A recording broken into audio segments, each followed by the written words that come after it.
আজকে আমি বাচ্চা থেকে বড় সবাইয়ের পছন্দের প্যানকেক বানাবো। প্যানকেকগুলো এতটাই সুন্দর হয়েছিল, খেতেও যেমন সুন্দর হয়েছিল, দেখতেও কিন্তু বেশ সুন্দর হয়েছিল। এটা প্যানকেক বা ডোরা কেক যেটাই বলবেন না কেন সেটাই বলা যায়।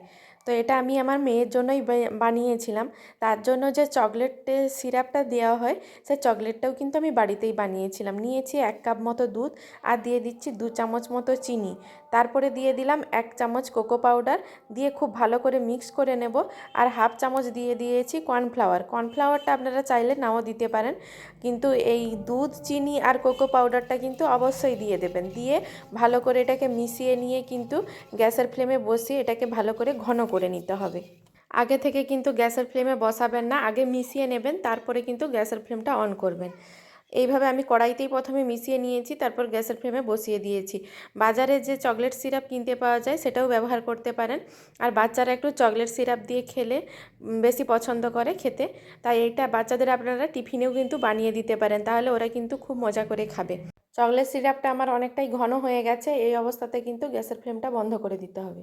ঠান্ডা হলে এটা ঘন হয়ে যাবে। প্রথমে আমি একটা মিক্সিং বোল নিয়েছি, তার মধ্যে দিয়ে দিচ্ছি হাফ কাপ মতো আটা। আটার পরিমাণটা একটু বেশি দিতে হবে। আর 1/4 কাপ মতো দিয়ে দিলাম ময়দা। আর 1/4 কাপ দিয়ে দিচ্ছি চিনির গুঁড়ো। এখানে আপনারা গোটা চিনিও ব্যবহার করতে পারেন, তবে চিনির গুঁড়োটা দিলে তাড়াতাড়ি গলে যায়। আর দিয়ে দিলাম 1 চামচ গুঁড়ো দুধ। দিয়ে দিচ্ছি হাফ চামচ মতো বেকিং পাউডার। আর দিয়ে দিচ্ছি ফ্লেভারের জন্য একটু ভ্যানিলা এসেন্স। দিয়ে খুব ভালো করে মিশ্রণটাকে প্রথমে মিশিয়ে নিতে হবে। শুকনো উপকরণগুলো প্রথমে মিশিয়ে নিতে হবে, তারপরে কিন্তু অল্প অল্প করে দুধ দিয়ে একটা পাতলা, খুব পাতলা না, একটা মোটামুটি একটা ব্যাটার তৈরি করে নিতে হবে। তো আমি এখানে প্রায় হাফ কাপের থেকে একটু বেশি দুধ নিয়েছি, আমি অল্প অল্প করে মিশিয়ে নেব। তো দুধটা আমার কতটা পরিমাণ লাগে প্রথমেই কিন্তু একবারে ঢেলে দেবো না, তাহলে কিন্তু ব্যাটারটা পাতলা হয়ে যেতে পারে। পাতলা হলে কিন্তু এটা খুব একটা ভালো হবে না। তো আমি অল্প অল্প করে দুধ দিয়ে এটা মিশিয়ে মিশিয়ে দেখে নিচ্ছি এর কনসিস্টেন্সিটা কেমন থাকে। আর আমি অল্প একটু 1 চিমটি মতো লবণ দিয়ে দিচ্ছি। দিয়ে খুব ভালো করে ব্যাটারটা মিশিয়ে নিতে হবে। আর আমি এখানে কাজ করব, আমার মেয়ে থাকবে না তা কি কখনো হয়? ও বলছে মা আমিও মিশাবো। তা ও কিন্তু লেগে পড়েছে মেশানোর জন্য, দেখুন ও কিন্তু হাত লাগিয়েছে মেশানোর জন্য। তারপর ফাইনালি ব্যাটারটা দেখুন কীরকম থাকবে, এই রকম ঘনত্বের থাকবে, খুব কিন্তু পাতলাও না, খুব কিন্তু মোটাও না। তারপর কড়াইটা বেশ ভালো করে গরম করে নিয়েছি, কড়াইতে অল্প একটু তেল দিয়ে দিচ্ছি। আর তেলটাকে কিন্তু আমি এইভাবে টিস্যু পেপার দিয়ে মুছে নেব।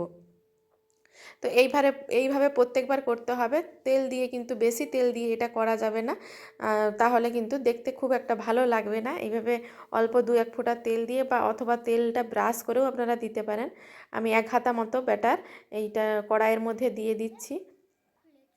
তারপর অল্প একটু বড় করে নিচ্ছি আমি, আপনারা চাইলে কিন্তু এটা নাও করতে পারেন, এটা অপশনাল। তারপর ঢাকা দিয়ে রেখে দিলাম। 2-3 মিনিট ঢাকা দিয়ে রাখার পরেই দেখুন এরকম বেশ একটা জালি জালি ভাব চলে এসেছে।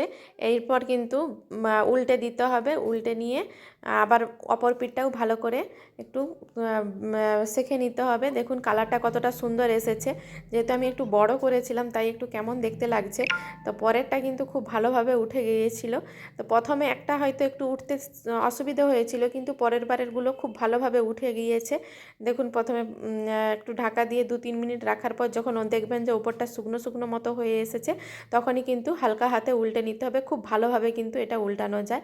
আর কালারটাও কতটা সুন্দর আসে, দেখেই আপনারা নিশ্চয়ই বুঝতেই পারছেন কতটা সুন্দর কালারটা এসেছে। এইভাবে আমি সবকটা রেডি করে নিয়েছি। আর আপনাদেরকে ভেতরটাও আমি কেটে দেখিয়ে দিচ্ছি কতটা জালিদার আর কতটা একদম স্পঞ্জি হয়েছে। এগুলো কিন্তু বাচ্চারা খুবই পছন্দ করে, আপনারা অনায়াসে বানানোও যায়, খুব সময়ও লাগে না।